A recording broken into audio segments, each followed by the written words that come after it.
Ini penting, ya dakwah tapi tauhidnya sing kenceng. Jangan dakwah kenceng tauhidnya kendor. Itu bahaya betul. Saya ulang lagi ya, ini dawuh Habib Umar. Jadi kata beliau, fala budda an wattina qulubana. Kita harus yakin seyakin-yakinnya bahwa semua kemungkinan itu mungkin. Makanya masyhur dalam tarikh ketika kafir Quraisy mau disiksa oleh para malaikat karena mereka sering menyakiti Nabi, kata Nabi gimana? Jangan. Saya berharap kalau bapaknya tidak mukmin, suatu saat anaknya mukmin. Masyhur dalam tarikh. Musuh Nabi besar siapa? Walid bin Mughirah. Punya anak Khalid bin Walid. Abu Lahab punya anak Darrah, itu mukminah yang baik. Abu Jahal punya anak Ikrimah, itu mukmin yang baik.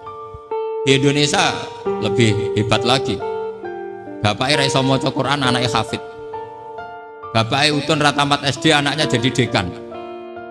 Di Indonesia banyak orang nggak siapa-siapa, anaknya jadi presiden, anaknya jadi menteri. Artinya jangan karena bapaknya kafir kamu nganggep anak turunnya pasti selalu kafir. Teori itu sudah salah zaman Rasulullah. Yaitu Walid akhirnya punya anak Khalid, Abu Lahab punya anak Darrah, terus siapa? Abu Jahal punya anak siapa? Ini penting saya utarakan karena dakwah kalau terlalu semangat, nanti kalau menghilangkan tauhid bahaya. Tetap innal huda. Uni Soviet kayak apa? Mengkooptasi negara-negara sekelilingnya sampai jadi Zuni. Tapi apa yang terjadi? Uni Soviet yang runtuh, persemakmurannya semua rata-rata jadi negara apa? Islam, kayak Uzbek, kayak Ceknya, kayak apa? Karena agama ini diurus Allah. Sehingga kalau dalam, tapi kamu ngitmai agama nggak apa-apa. Makanya istilahnya Habib Umar, khodamah itu pelayan, nggak apa-apa. Kita ngitmai agama itu nggak apa-apa. Dengan ngitmai terus mikir nggak apa-apa. Tapi jangan mikir yang merasa kalau kita mati, wah nanti agama ini puput karena saya mati. Kamu itu siapa? Agama Islam ini tidak pernah dipasrahkan kamu. Diurus oleh Allah Subhanahu wa Ta'ala sendiri. Sehingga ketika Wali Songo meninggal, agama ini tambah kuat sampai sekarang. Kecil saya itu kalau pengajian susahnya bukan main, harus izin sana sini. Sekarang setiap pengajian polseknya datang, polresnya datang, nggak ada intel, nggak ada. Padahal kiai dulu sama kiai sekarang itu kira-kira alim mana? Raden kiai dulu. Mbah Hasyim Asy'ari itu ngarang kitab sampai dibaca di Yaman. Saya sering baca juga kitab beliau, Risalatu Ahli Sunnah wal Jamaah. Kiai sekarang mau terjemah aja kadang salah memahami. Tapi ya Islam tetap jalan karena Islam ini dikawal, dijaga oleh Allah Subhanahu. Maka kalau dalam cerita tarikh sirahnya Ibnu Ishaq itu, tauhid itu penting. Beliau cerita begini, Sayyid Abdullah itu namanya Abdullah bin Abdul Muthalib. Kita tahu kenangannya Rasulullah terbanyak itu bukan dengan Sayyid Abdullah tapi dengan Sayyid Abdul Muthalib, dengan mbahnya. Karena Nabi itu mulai kecil dirawat oleh siapa? Mbahnya. Yaitu yang disebut Nabi ketika 2 bulan kan abahnya sudah meninggal. Ya saya baca ya, pakai bahasa Arab biar jadi bid'ah. Nanti kalau bahasa Indonesia ada bid'ah. Tidak betul ya? Hiba atau berjanji sebenarnya itu kitab sejarah, berhubung dibaca bahasa Arab terus kayak mantra. Terus yang belakang mau nyenggai soleh aleh, sehingga kubu sebelah bilang itu khurafat dan bid'ah. Coba diterjemah ini, coba nanti saya baca bahasa Arab. Walamma tamma min hamli syahroni ala masyhuril aqwalil marwiyatu fiya bil madinati abuhu Abdullah wa kana qad istaza bi akhwalihi bani adi minat taifatin najariyah wa makatha syahron saqiman yu'anu nasukmahu wasakwa. Terus di pojok sana bilang soleh aleh, pasti kubu sebelah yang liwat, wah itu khurafat bid'ah karena dianggap mantra. Padahal artinya coba sampean baca bahasa Indonesia.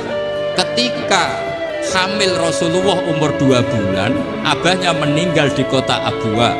Kota Abwa adalah kota keluarga besar ibunya Sayyid Abdullah. Kebetulan pas ke sana beliau sakit sampai 1 bulan dirawat. Bid'ahnya di mana kalau diterjemah? Wong itu kitab tarikh. Makanya saya nggak tahu yang membid'ah-bid'ahkan tiba itu karena tadi. Tapi sampean juga ikut salah karena nyenggai sholawatan tok itu. Jadi makanya saya bilang tadi kalau bahasa Arab bid'ah, kalau sudah terjemah tidak bid'ah karena kelihatan kalau itu hanya kitab tarikh. Coba bid'ahnya di mana? Wa ba'du fa'aqulu wa Muhammad bin Abdullah bin Abdul Muthalib bin Hasyim. Itu kalau diterjemahkan, kamu harus tahu siapa nama Muhammad. Muhammad punya abah siapa? Rasulullah Muhammad Abdullah. Punya abah siapa? Abdul Mut. Punya abah siapa? Hashim. Coba baca gitu di kubu sebelah. Oh iya gitu. Berhubung baca bahasa Arab, wa ba'du faqul huwa Muhammad bin Abdullah bin Abdul Muttalib bin Harits. Jadi itu hanya salah baca saja. Maksudnya salah yang ngukumi, bukan salah yang baca, salah yang apa? Ngukumi.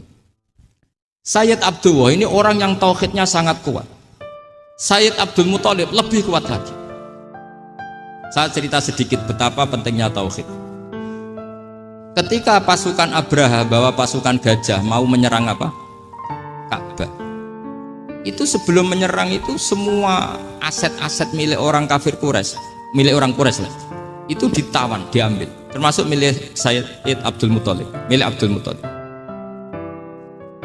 Terus ketika mau masuk Ka'bah, mau masuk Mekah, kata Abraha, man sayyidu hadal wadi, siapa yang kamu tuakan, yang kamu pertuan di sini? Oh, Abdul Muttalib. Abdul Muttalib itu dipanggil, itu auranya luar biasa. Abraha yang di tempat perkemahannya itu harus duduk di atas karena dia raja, itu duduk di atas gak berani, saking wibawanya Abdul Muttalib. Ini mbahnya Rasulullah. Akhirnya Abraha bilang gini, saya duduk di bawah tidak mungkin karena saya raja, kamu duduk jejer saya tidak mungkin karena nanti umat saya kecewa karena raja kok disaingin gitu.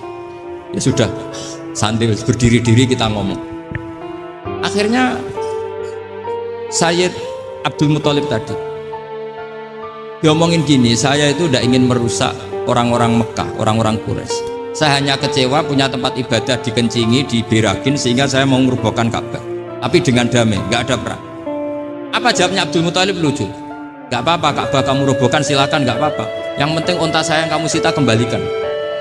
Harta saya yang 100 unta kamu sita kamu kembalikan. Itu Abraha kagetnya bukan main. Kaget karena kamu itu pemimpin apa? Tadi saya hormat kamu karena kamu tak anggap orang hebat. Hadhil Ka'bah dinu abaika, ini Ka'bah itu agama kamu. Pas saya hancurkan kok kamu tenang-tenang saja. Padahal pas mau saya hancurkan kamu tenang-tenang saja, malah tanya unta kamu itu gimana? Apa jawabnya Abdul Muttalib? Inna lihadal baiti rabban hamahu, sebab Ka'bah itu ada yang punya dan pasti akan melindungi Ka'bah. Tapi kalau unta itu milik saya, ini urusan saya, ini unta ya.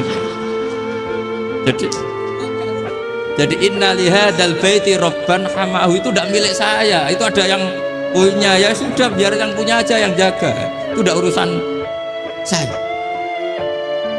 Akhirnya unta dikembalikan, aman deh. Terus akhirnya dia ke Ka'bah. Fa'akhudha fi halaqatil bab, karena dulu apa itu halaqatil bab, karena dulu itu yang dipakai apa itu pegangan itu bentuknya apa? Bulat, makanya diistilahkan halaqah apa? Bulat. Kalau sekarang halaqah ilmiah itu seminar. Tidak. Halaqah itu iya. Pegang terus bilang gini, kata Abdul Muttalib, ya Allah, Ka'bah ini mau dihancurkan oleh Abraha. Ka'bah ini milik kamu. Saya mau ke gunung, mau melihat apa yang kau lakukan terhadap orang yang mau merusak. Abdul Muttalib bilang ke umatnya, waya qaumi, ayo kita ke gunung melihat ma fa'ala rabbuna, apa yang akan dilakukan Tuhan kita terhadap orang yang mau menghancurkan. Jadi santai saja, santai. Terus Abdul Muttalib naik gunung sama orang-orang Quraisy. Abraha datang mau merusak Ka'bah, terus terjadi alam taro kaifa fa'ala rabbuka bi ashabil fil. Itu melihat, dan betul Ka'bah dijaga Allah. Islam juga gitu. Ketika Islam dikooptasi Uni Soviet, semua ulama, semua wali perasaannya hanya nunggu kehancuran Uni Soviet, karena pasti agama ini dijaga. Saya setiap sholat, setiap munajat, ketika baca Rabbana lakal hamdu bil samawati wa mil'ul ardi. Dulu saya iskal itu janggal. Ya Allah, engkau zat yang layak dipuji, yang pujian itu memenuhi langit dan bumi. Pikiran saya kalau bumi ateis itu mujinya kayak apa? Tapi Masya Allah, ketika saya datang di Korea, bumi ateis, ternyata di sana banyak masjid, banyak tasbih, bahkan ada sakduna di sana. Karena Allah sudah ngendikan lakal hamdu mil'us samawati wa mil'ul ardi. Dan sekarang nyata, semua bumi ateis, bumi apa saja, ada tasbihnya, ada tahmidnya. Makanya sadaqallahul adzim ketika ngendikan sanurihim ayatina fil afaq walladzi arsala rasulahu bil huda dinil haqqi liyuzhirahu 'alad dini kulli. Makanya saya mohon sekali bahwa agama ini harus kamu khidmah, tapi gak boleh kamu pikir, atau dibaliklah, khidmah maka memikir, tapi tidak usah GR bahwa agama ini diserahkan sampean. Saya juga gak ridho agama kok diurus orang-orang kayak gini, kayak apa nasibnya. Jadi ini penting, karena rata-rata kiai alim itu tidak jelas, terus oleh orang-orang yang nggak pernah ngaji itu, wah ini nggak jelas, nggak tegas. Islam itu harus tegas. Maksudnya tegas itu kayak apa? Tegas itu di wilayah kita. Kalau istri kamu mau diperkosa orang itu boleh tegas, itu wilayah kamu. Tapi kalau hidayat itu wilayahnya Allah Subhanahu wa Ta'ala, kita tidak pernah tahu.